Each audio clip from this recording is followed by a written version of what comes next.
Thanks for joining us on the program, everyone. Nigeria's inflation is easing, dropping for the fifth consecutive month to 20.12% in August, down from over 32% just a year ago. For the first time in a long time, many Nigerians are daring to hope that prices may be stabilizing. Well, the data shows a sharp slowdown in food and headline inflation, with Enugu among the states recording the lowest inflation nationwide at just 14.2%, and even a rare month-on-month decline of over 5%. But beyond the numbers, what does this really mean for Market Woman, the startup founder in Enugu Tech Hub, for instance, and the farmer in Nsukka, struggling with transport costs? Is this truly relief or just statistical respite? And is the federal government's 15% inflation target by the end of this year still realistic? Let's bring in some experts to help us explore this new development and what this means for small, medium enterprises, ordinary Nigerians, and even the digital economy. Thanks for staying with us, everyone. We're exploring the reported inflation rate drop in Nigeria for the fifth consecutive time and what it means for Nigeria's economy and indeed the average Nigerian. Arinze Chilo-Ofia, Special Advisor to the Enugu State Governor on SMEs and digital economy. We're also now joined by Chief Economist, SPM, Paul Alaje. Thank you so much for joining us, gentlemen. Let me come to you quickly, Mr. Alaje. We were just discussing what this new figure means. I heard you recently say that the figures are way still high. But talk to us about what Nigerians can expect in the coming days and vis-a-vis this new figures that has been reported. Thank you so very much for having me. The first expectation is that when you start seeing inflation number it's expected that it sends signals to the market. Perhaps some of those high commodity, you start seeing some slight reduction. It's important for us to know that the beginning of reduction in inflation was a result of adjustment in base year. And that is why many Nigerians feel that it's not impacting on the economy. Yet, we are seeing reduction in some items. And I think that some of these items that form input will affect the output of some other commodity. I think that in the coming period, as we have seen stability in exchange rate, this should extend. This is expected to extend to final good pricing, and to a large extent, that would affect the overall stability in the economy. Of course, 20% inflation is still very high. The agreeable figure around the world is about 2 to 3%. For Nigeria, our average figure is 6 to 9%. So when we are doing 20%, even though much better compared to where we were coming from, it's an improvement compared to where we are coming from. What it simply means is that general price level compared to last year increased by 20%. That's this time last year. On the average, that's why we call it Y on Y. But the rate is still high, although it's an improvement from where we were this time this year, last year. The federal government's goal is to push this figure down to 15% by December. Based on current trends, do you believe that's feasible or is still overly ambitious? So we already cut 10% from the number when federal government made that statement. It was 34%. Then we adjusted the base year to 24. That changed narrative. If we're working with the old reality, it might not be possible. But with the new reality, the target is not far-fetched. If we continue with the current stability, definitely, if we are not exactly at 15%, we will move far much closer to 15% instead of far away from 15%. Now, the game changer here was the rebasing of the number. Before the president made that presentation, even as at when the president made the presentation, that month, which was around December, January, as of February, the base year was not adjusted. Inflation was still generally high and it still continued to surge. But the moment base year was adjusted, I think we only saw increase in headline inflation once or twice. 5 times consecutively now, we have seen reduction in the number. So I expect the number to continue to go down, while you might see a major difference if there is a major shift in NPL number coming from Monetary Policy Authority, especially as headed by Central Bank Governor of Nigeria. If that is not done, or if the number remains the same, that is, they still decide to sit on the fence, what I mean by that is that rates remain unchanged, or we don't see a major reduction in monetary policy rates, it is expected for the number to ease further. But people may not feel the impact, and the reason for the impact not being fair, I've explained earlier. But if I need to repeat, of course, I can shed more light on the reason. PNCMPC meets in a few days to decide on the 27.5% benchmark interest rate. If that rate remains high, we'll begin to see in the coming days how it impact on, SMEs who already struggle with credit access and what have you. But let's take this conversation back to Mr. Arize. I'd like us to bring it home because Enugu is posting one of the lowest headline inflation rates in the country at 14.2%, and even saw a minus 5.3% month-on-month drop. I want to find out how sustainable this is, or whether it's a temporary dip, but most importantly is the impact that is currently having on SMEs in Enugu. Are they getting raw materials cheaper now? Is there reduced transport costs, or we're just talking numbers? Thank you very much for that question. I wouldn't say it's just a numbers perspective. There's been some concerted efforts from federal government and also the Enugu state government in ensuring that there is an ease of, some of these prices that we've talked about for some input costs. So, for example, let's talk about transportation. The state government has invested under the leadership of Dr. Pitamba, has invested heavily in road infrastructure and also in the building of certain terminals in some key agrarian zones, some key urban areas that have just recently come into birth in the last few months.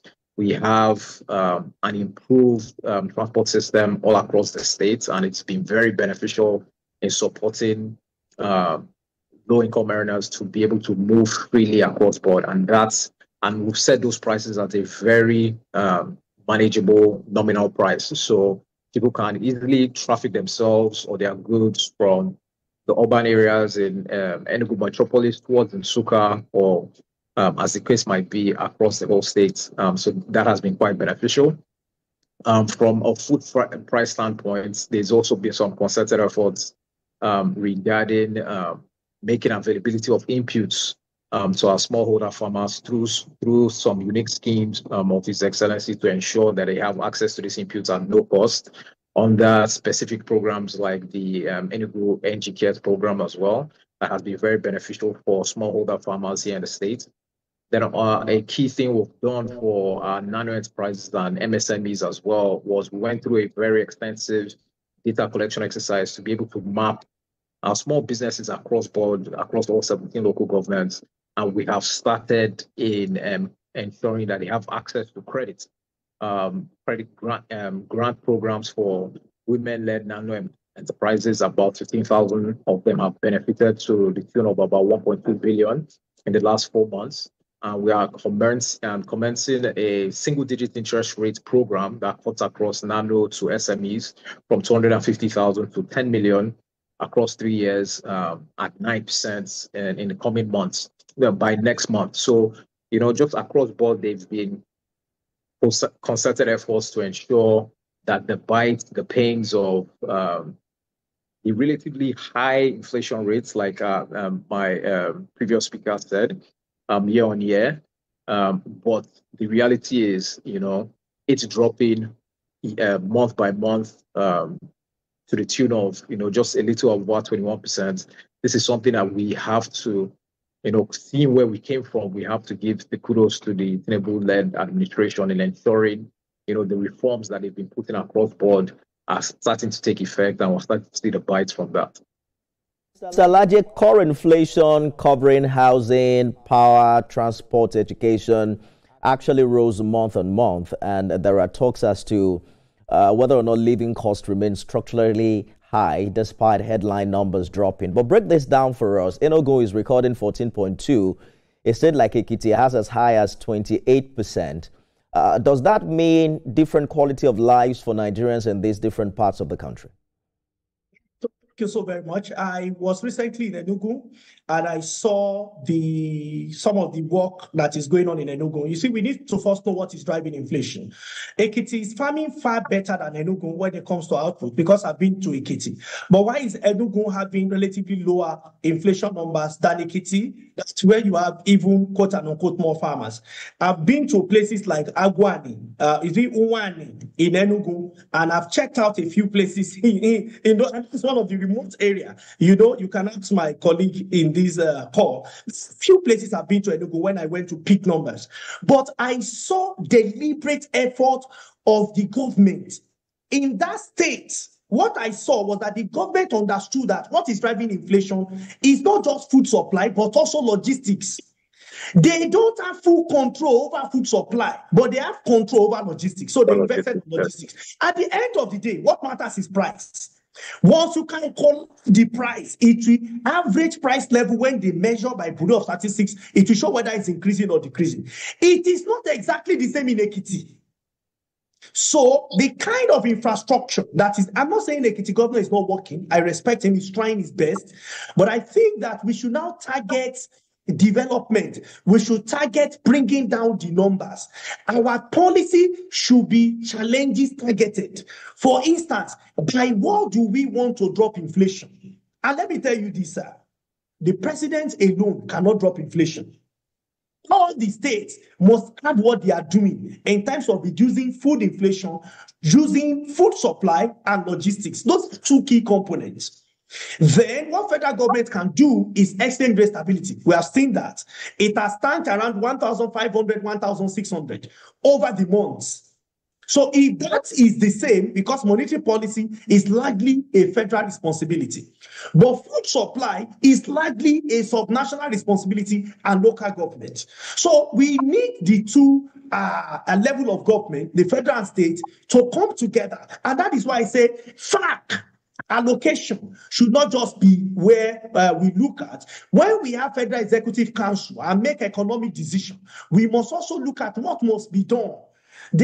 State government must give themselves targets as to what they will do. I see what Plateau State is also doing, in very recent time to also bring down food inflation. And I hope that if they intensify that action for the North, especially Plateau, a key state will come down. Again, why it may not reflect in some of the states is because of insecurity. Because remember, food output and transportation, there are a number of other things. But when we are talking of food inflation, even for the entire inflation, I saw what you mentioned in terms of power and so on and so forth. That is why my advice to the federal government, as against what some international community advise, that we should increase cost of power or bring some who are not currently on band A, increase the band and remove subsidy across board. I say no. If you do, inflation will rebound. Don't believe my numbers until it happens. Don't. I told you what exchange rate will be 3 years ago. We are living in that reality. 2 years ago, 2023, we are living in that reality today. So the president have that burden to do it. I know he can. And I only pray he does it. What do I mean? Where we can see, instead of fighting insecurity all around, let's target food production zone and pay special attention to them. 2, states that have different competitive advantage. Look at Lagos State in terms of transport. Lagos State deploying track. Lagos State now is looking at green line, purple line, and so many other lines. Why? So that logistic movement of people at the end of the day, economy revolves around it. I hear you, so when Mr. Laje. Is done, we can say, and I hope that another key state is River State. That's why I support democratic leadership. I'll return to you shortly, Mr. Laje, because I'd like us to also explore the implication of the drop in oil theft and the security issues you have raised. But let me quickly get Mr. Arize's contribution. So I also think that governors should imbibe peer learning. If the state is getting it right with the figures, there might be something to pick from them. But how is Enugu really leveraging on this rate to attract more digital economy investments and small-scale businesses? Because that also would matter in the long run when we're talking about the quality of life of Nigerians who live there. Thank you very much for that question. And the only way we've been able to achieve that is a concerted effort in ensuring ease of doing business for both our small businesses here in the state and also in attracting investments. So pivoting to digital economy, we have about 5 pillars that we focus on that we're very deliberate on. First of all, has to do with skills development. And you might think, okay, what's the correlation between skills development and inflation? But it goes a long way in increasing the spending power of the individuals here. So, across board, whether it's for the youth or for civil servants in the state, we have a multitude of digital literacy programs, tech-related programs around capacity development for entrepreneurs. Case in point, our hackathon initiative that is currently ongoing for our university students, the Enugu Campus Hackathon. We have programs that cut across board for both SMEs, tech-enabled SMEs, and even startups that ensure there's a concerted push towards that literacy, digital literacy. And even from a foundational level, you talk about the very impactful 260 Smart School initiative here in Enugu State that is transforming the landscape of what we are trying to achieve in alleviating poverty here in Enugu. So just to increase on that, we're also investing in infrastructure that will ensure small businesses, startups come to Enugu and set up their business. And within a few months, we should have the Enugu Innovation and Tech Hub, which is a replica of the Noskin concept. Noskin Kigali is a Noskin concept. We're replicating something similar to that. And it's going to ensure that within the digital ecosystem that we're going to be very, big players in that space. Mr. Aruze, we'll find time to explore this further. I think I picked exactly what I needed to hear in that regard. I'm afraid we have to go now. Mr. Laje, we have just about 1 minute to go. Crude oil losses, we are told, from theft and sabotage had dropped to the lowest level in nearly 16 years. But just yesterday, 40 worshippers were abducted in Zamfara. Put these two together and walk us through in a minute how you think it will impact on inflation in the coming months. Oil theft reduction, it means that we might be doing more in terms of exports because what were stolen before, we are now able to maximize them. That's huge revenue for us. That's more in our reserves. That's more inflow into the Nigeria economy, which is good. But when it comes to the other side, the northern part of Nigeria, where those worshippers may be farmers, they may be anything, they may even be unemployed. Insecurity to international community, those investors we are trying to bring into the country, they read the news. And when they know that Nigeria is likely insecure, it might have effect. So that we don't commit own goal, we have to be very deliberate in combating insecurity in Nigeria. And look at Southeast. Before now, it was sit at home for most Mondays. Today, that is changing. The last time I went to Enugu, I saw and also Anambra, I saw some banks opened. I was very happy. I saw schools opened. It was not the case before. So economic activity will now expand, and that will have impact on the overall GDP of Nigeria. So for crude oil theft that is reduced significantly, that will have general implication on the economy of Nigeria and inflow. And you know the truth, it will affect the naira in your pockets. Your naira will become better.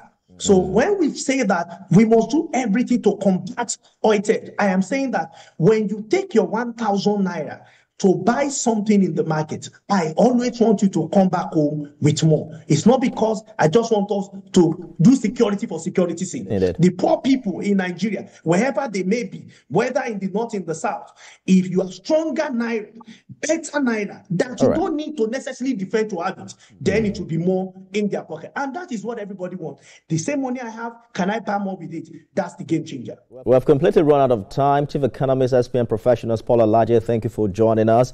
Special Advisor to the Enugu State Governor on SMEs and Digital Economy, Arinze Chilo Ofia. Gentlemen, thank you for joining us. We're counting on this prospect and the impact of these policies on the economy and what it means for the average Nigerian in the coming months. We'll keep up this conversation. You can watch this again at midnight, remember, and at 6 a.m. tomorrow.